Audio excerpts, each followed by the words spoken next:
They say Father Time is undefeated, and as this season wears on, it sure seems like Mike Conley has lost that fight after 18 great years in the league. It's not only that he's shooting less than 38% from the field, which is obviously a surefire sign that his offense is tailing off dramatically, but he's also turned from an undersized but feisty defender into a straight up liability. And since the All-Star break, it's been really obvious that his name has been highlighted on every scouting report as the way to punish Minnesota's defense. And that's the concerning thing for Minnesota. These Western Conference playoff teams like the Rockets, the Thunder, and the Lakers that Minnesota have played lately are planning a big chunk of their game plan around exposing Conley's fading defense. Now, undersized guards are always going to be hunted somewhat.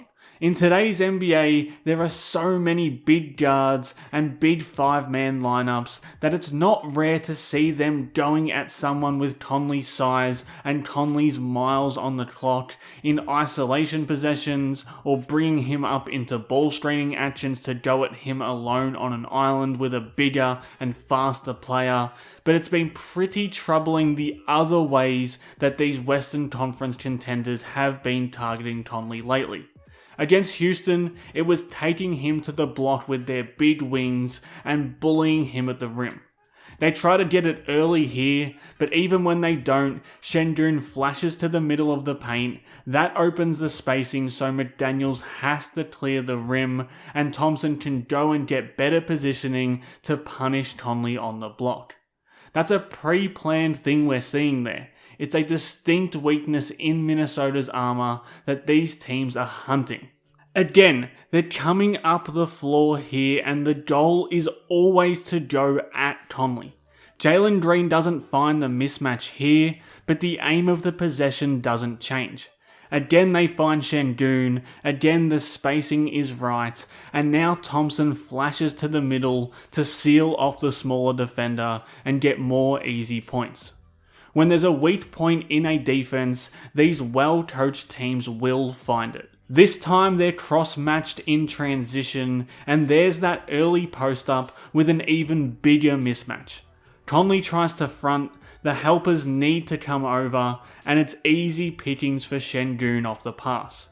So now Minnesota has to worry that Conley can be get at in isolation, they have to worry that he could be called into ball screens, and it's now a worry that teams are going to move the chess pieces to post him up as well.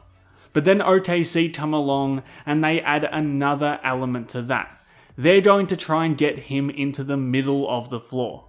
Here they're running Spain action with Conley here in that middle area, and because they know the big defender is going to blitz the ball handler, they can catch Conley on an island between two players and then go at him from the middle of the floor with just one simple pass.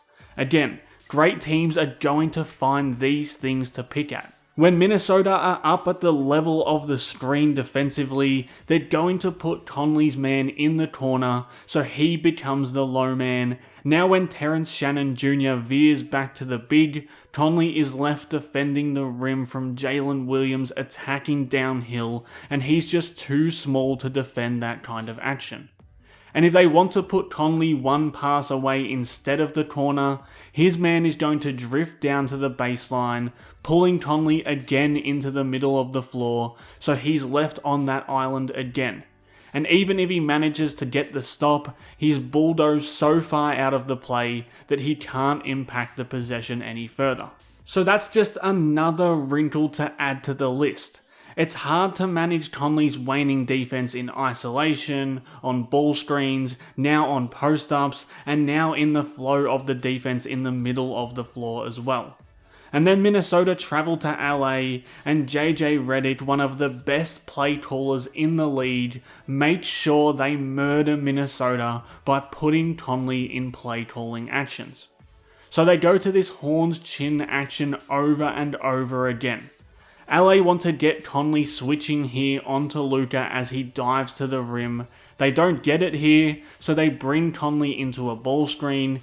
He and Ant get hung up on whether they should switch or not, and it ends up in a wide open 3 for Austin Reeves. It's an awesome action, but it's all born from Minnesota not wanting to switch Conley onto bigger wings, and that's a problem.